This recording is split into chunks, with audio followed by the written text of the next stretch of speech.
I chose you and appointed you that you should go and bear fruit, and that your fruit should abide, says the Lord. Hallelujah, hallelujah, hallelujah, hallelujah, hallelujah, hallelujah, hallelujah. The Lord be with you. And with your spirit. A reading from the Holy Gospel according to Luke. Glory be to you, O Lord. At that time, Jesus proceeded to tell a parable because he was near to Jerusalem and because they supposed that the kingdom of God was to appear immediately.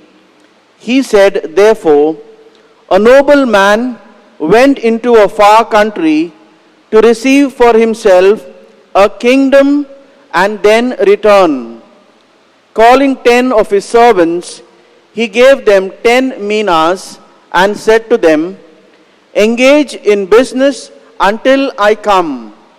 But his citizens hated him and sent a delegation after him, saying, we do not want this man to reign over us. When he returned, having received the kingdom, he ordered these servants, to whom he had given the money, to be called to him, that he might know what they had gained by doing business.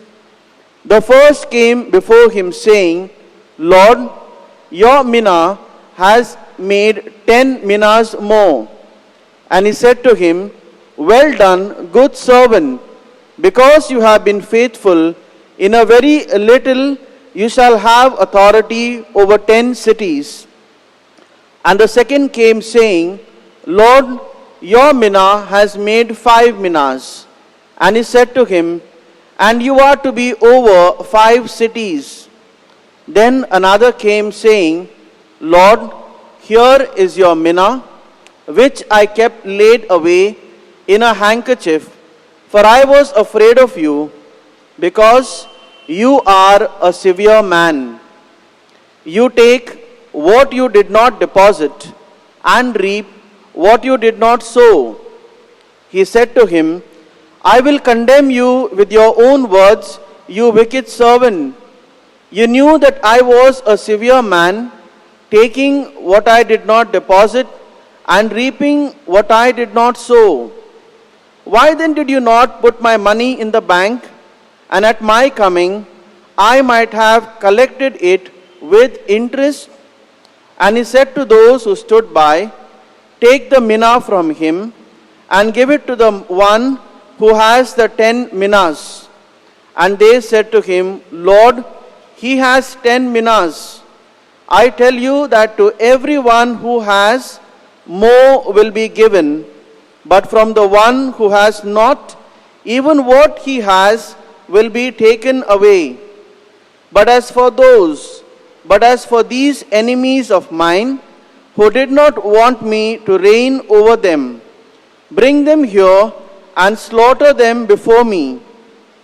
And when Jesus had said these things, he went on ahead, going up to Jerusalem.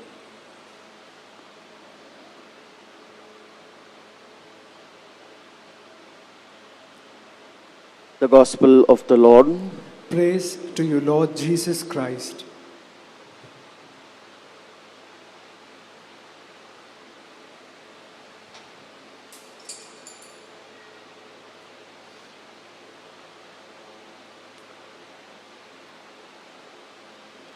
A young man was once drowning and he cried for help. A man who was passing by, seeing the urgency, he jumped in the water and saved him from drowning. Many years later, the same man who was saved from drowning, he was arrested because he was caught in the act of breaking a house, robbing the valuables and money. When he was brought before the judge, this man was greatly relieved to see the judge, because he remembered this was the same man who saved him years before from drowning. When the trial ended, this man was found guilty, and the judge awarded him imprisonment. When this man heard this sentence, he was shocked and cried out, and he said, "You are the same man who saved me from drowning years before." The judge looked at him and said, "Young man, that day I was a savior. Today I am your judge. Your days of grace have come to an end." My dear friends, God has redeemed us. 2000 years ago, by the blood of the Lamb, we are saved, we are redeemed. We are redeemed by the passion, death, and resurrection of Jesus. We are redeemed by the cross of Jesus. And so, till the judge comes back in return, we are expected that we live better lives. We are expected that we live a life of grace. Today's gospel passage takes place, the setting is in Jericho. Jesus is on his way to Jerusalem, and at Jericho he takes a stop. The fame and name of Jesus has spread far and wide. A lot of people are following Jesus. There's a clamor among the people and believing that Jesus is going to establish his kingdom immediately. And so Jesus senses their clamor. Jesus senses their expectation. And in this setting, Jesus narrates a parable very specially to teach the scribes and Pharisees that Jesus himself is the expected Messiah. And Jesus is going to establish a kingdom, not a political one, but a spiritual one. And that his disciples are like those servants to whom gifts have been given with the expectation that they will make them productive when the master returns. To the first servant, my dear friends, was given 10 pounds. The second one was given and he made 5. The first servant was made in charge of 10 cities. The second servant was made in charge, rewarded of 5 cities. What happens to that last servant? What has he done? This evening, we will reflect about his attitude and our attitude. My dear friends, the third servant, when he received that pound, that mina of great value, what did he do? What was his approach? He was ungrateful. He was ungrateful. He did not see any value. He did not find anything precious. And so he just allowed it. Likewise, my dear friends, our life is a gift from God. What we are today is God's gift to us. And what we do, what we become, is our gift back to God. Every Eucharist is a thanksgiving. At every Eucharist we thank and we praise God. Likewise, for our gift of life, we are expected to thank God, to appreciate Him. My dear friends, my personal experience is very often we live realizing that we are not bothered. We take anything and everyone for granted. How often do we appreciate people around us? Very especially in the sacrament of reconciliation, when I ask children and youth, when was the last time you appreciated your parents? They take some time to think.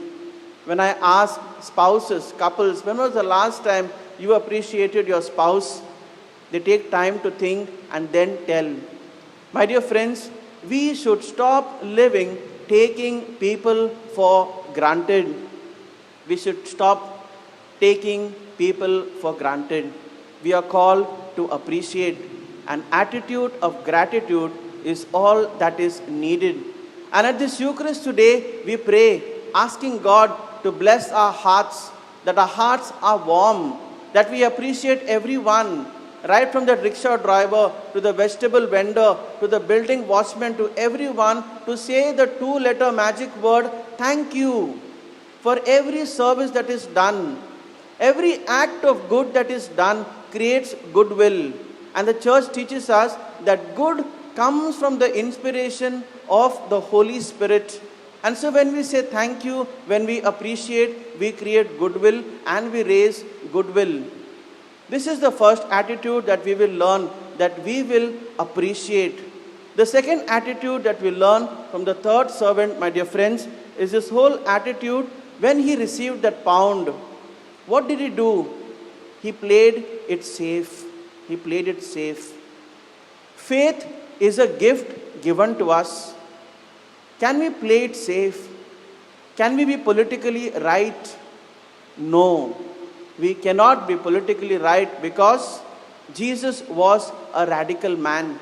With faith and conviction, Jesus professed that I am the way, I am the light, I am the truth. Jesus was radical. And this is what the gospel today invites us, that in matters of faith, we got to be radical. In matters of faith, you got to have this firm conviction that Jesus is our Lord, that Jesus is our Lord and Savior. When we profess that Jesus is our Lord and Savior, it means that there are no other Savior figures. It means that Jesus is the only way to our Father. This is our faith. This is the faith of the church. We got to live by the conviction of St. Paul, who says, woe to me if I do not preach the gospel of good news. Woe to me if I do not preach the gospel of Jesus, the gospel of the cross. Whether I live or die, I live for the Lord. This is the conviction that we need to have. This is the conviction that we need to live by. And so at this Eucharist, my dear friends, let us pray very specially that God may bless our hearts, and unlike the third servant, that our hearts may be warm, that we may always appreciate everyone around us, and that we live our lives Christocentric. Amen.